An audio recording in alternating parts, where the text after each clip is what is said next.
What's up, everybody? Ryan Thomas live on the Thomas Take Sports Podcast. Bring you another Wednesday episode of the show. Sundays and Wednesdays. Bill's post-game show. Maybe throw in a UFC post-fight reaction, which will be the case on October 7th, as Conor McGregor will be taking on Khabib Nurmagomedov on October 6th. And then Wednesdays is, a little bit of sports topics, a little bit of Bills talk, a little bit of NFL talk, a little bit of everything. But this Wednesday's episode, which will be a 3-part episode, starting with this part 1, part 2, and part 3, I will be discussing the sweet science known as boxing, and it is the heavyweight cluster bleep. The heavyweight conundrum, whatever word you want to associate with the current state of the heavyweights in boxing, Anthony Joshua, Deontay Wilder, Tyson Fury, these three boxers, these three heavyweight fighters, these three heavyweight sluggers are probably the three biggest names in the heavyweight division in quite some time. Anthony Joshua with a devastating win over Vladimir Klitschko a year back in a great fight. He's won a couple fights since over guys that I don't even know who they are. Deontay Wilder has knocked out virtually every man that he stood across the ring from and signed the dotted line to fight Tyson Fury, who was the former champ that beat Vladimir Klitschko, had some troubles outside the ring, had an addiction that he was battling, had to step away from the sport for a little while. 3 years to be specific. He's back. He wins a fight, a tune-up fight, and gets a deal with Deontay Wilder done. Now, Fury and Wilder, I don't have the exact date on when they're fighting, but I know they're fighting soon. And boxing fans around the world were very disappointed that Wilder and Joshua are not fighting anytime soon. And that was the fight that boxing fans really want. That was the fight that combat sports fans, whether you're UFC, MMA, or boxing, that was the one fight that if you put on a top 3 list, Joshua and Wilder is one of those fights. It's a chance for the heavyweight division to have a true classic brawl like the days of years past with Ali, Frazier, Ali, Foreman, you name it. The heavyweight division, the Tyson years, the Holyfield, Lennox Lewis, all those years that were such glorious years for the sport of boxing, people saw this fight between Joshua and Wilder as one of those fights. They saw it as a future fight that definitely helps the appetite of boxing fans. You guys know this. You take a look around the sport of boxing. Boxing is not what it once was. They do not put the matchups on the line that boxing fans desire for whatever reason. I don't know why. I don't know if it's politics. I don't know if it's corruption. I don't know if it's whatever word you want to associate with it. It continues to happen. The boxing fans, the diehard boxing fans that are still around, the pugilists, the purists, I should say, the purists of the sport, want to see fights when they want to see them. But they understand the boxing racket. They understand that one fight has to happen at a certain point, that each fighter has to be built up in order for a big fight to happen, where they believe that. The diehard boxing people believe that, but the combat sports fans, they want things fast, they want things quick, they want things now, and they're not getting it. Here we are with Wilder and Fury. Great fight in its own right. No doubt about that. Not doubting that at all.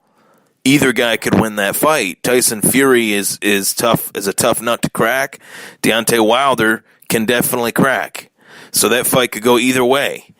But the marquee matchup, the one that could headline in Madison Square Garden, the one that could be on the bill outside, is Anthony Joshua and Deontay Wilder.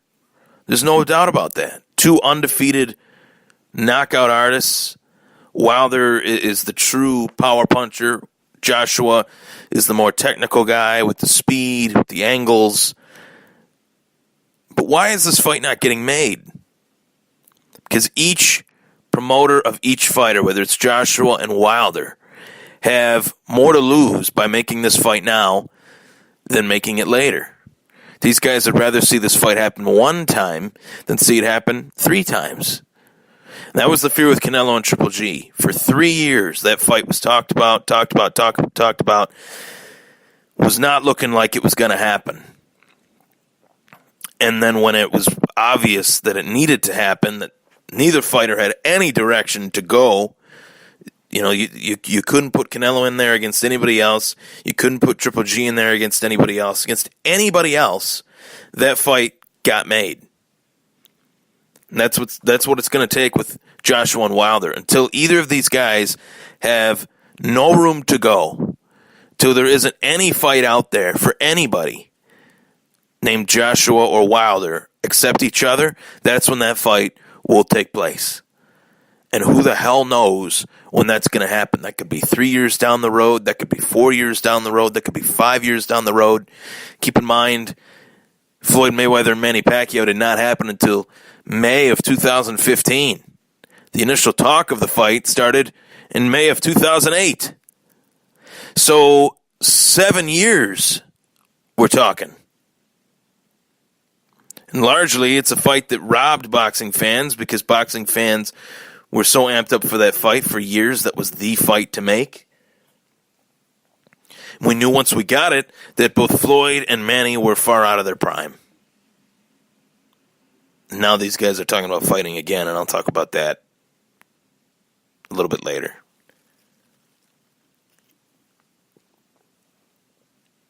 But what a joke that in the sport of boxing, when fight fans want to fight, they don't get it.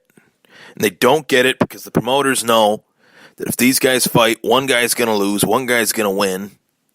Or maybe they could rig the fight, make it a draw. That sound familiar? That way these guys could fight 4 times instead of 3 times. It's all about the money. It's all about the business. The business of boxing has destroyed boxing. The money in boxing has destroyed boxing. And the one thing I'll say about the UFC is that they grossly underpay their fighters. I've talked about that a bunch of times on the podcast. But at the same time, they put fights together when people want to see them. The very moment people want to see that fight, it's put together. Khabib versus Conor is a prime example. Did it take 2 years for that one to take place with all the rigmarole, Maymac, all that stuff? Yeah. But when it was time to make it, and as I said, when there was no other fight to make for either fighter, that fight was going to get made. And that's what it takes for Joshua and Wilder. Wilder has to go in there in the fight with Fury, knock Fury out senseless. Joshua has to win his next fight. He won his last fight recently, but I'm sure he'll sign for another one, or maybe he'll wait in the wings for Wilder, and then maybe we'll see Joshua and Wilder once Wilder knocks out Fury. If Tyson Fury beats Deontay Wilder, which could very well happen, I personally think he's too slow, but if Fury beats Wilder, then the Joshua Wilder fight is even more in flux, very much like the situation that happened, and I like to harken back to this because it's a great example, with Manny and Floyd. That fight took so long to make because Manny Pacquiao could not dominantly get past, in the judges' eyes, Juan Manuel Marquez. They fought 4 times. The 4th and final fight they fought, Marquez stone cold knocked out Manny Pacquiao. And that was that. Marquez rides off into the sunset, hopped up on Mountain Dew. Manny Pacquiao, with much less of a chin, goes into virtually every fight since gun-shy. Gun-shy. And Floyd knew that. Floyd knew that he was fighting a fighter that wasn't himself. And that's when they took the fight. That's when they made the fight. The business of boxing, folks. The business of boxing.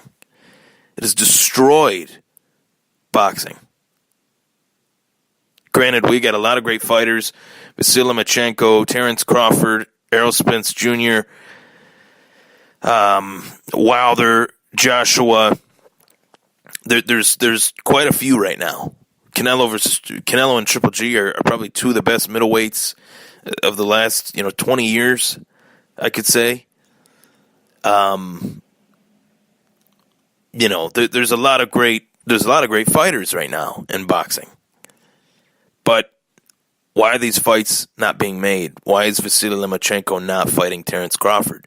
Why is Anthony Joshua not fighting Wilder? Because there's other guys for them to fight right now. And boxing works in this way. Boxing would rather have those big names fight small names to build that big name and to delay that big fight so that when that big fight finally happens, it's the biggest pay-per-view buy rate possible. That's how boxing works. The model is just, it's like the wheel. It's never going to be reinvented. It's always going to be the same. The wheel is never going to change. So that's my thoughts on Anthony Joshua, Deontay Wilder, and Tyson Fury. This heavyweight conundrum, which I don't anticipate coming to an end. I really don't. You got other boxing promoters like Eddie Hearn thrown in here that are making big names, creating big names, promoting big names. You have a guy that works with Floyd Mayweather. His name's not coming to me right now, but there's a lot of promoters, a lot of promotional companies inside of boxing. Golden Boy, Mayweather, the Eddie Hearn promotion. There's a lot of promotions that are trying to get their hands on big name fighters, big name boxers.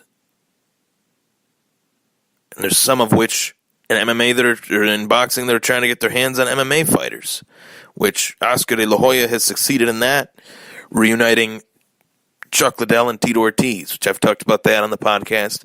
You can check that out on the Thomas Take Sports Podcast YouTube channel and or the Facebook page and or my Twitter account at Thomas Takeover. Guys, got some great news as far as the podcast goes. Two big announcements, one of which I want you guys to go on your computer, go to Google Chrome, whatever web browser you use, or you could check it out on your smartphone, but I would suggest using a computer. Check out www.statementgames.com. This site is awesome. It's original. It is entertaining. It is fun. You can win prizes. Statement Games is an online game in which you don't draft players, you draft statements. What I mean by that is, let's just say Buffalo is playing Green Bay. You want to play that game. You draft a statement saying Josh Allen will throw for more than 200 yards. If you draft that statement and Josh Allen does in fact throw for 200 or more yards, you can win prizes. All for free. Check it out. Check it out. Check it out. Very excited about statementgames.com. Those guys will be promoting my podcast. I'll be promoting their site. Mutual business partnership. I love it. Onward and upward, this world spins round and round and round. So that is that. I think that Wilder and Joshua will eventually happen, but I fear that one or both of these fighters will be damaged goods by the time it does. We'll see. We'll be right back. I will be discussing more sports topics. Tune in.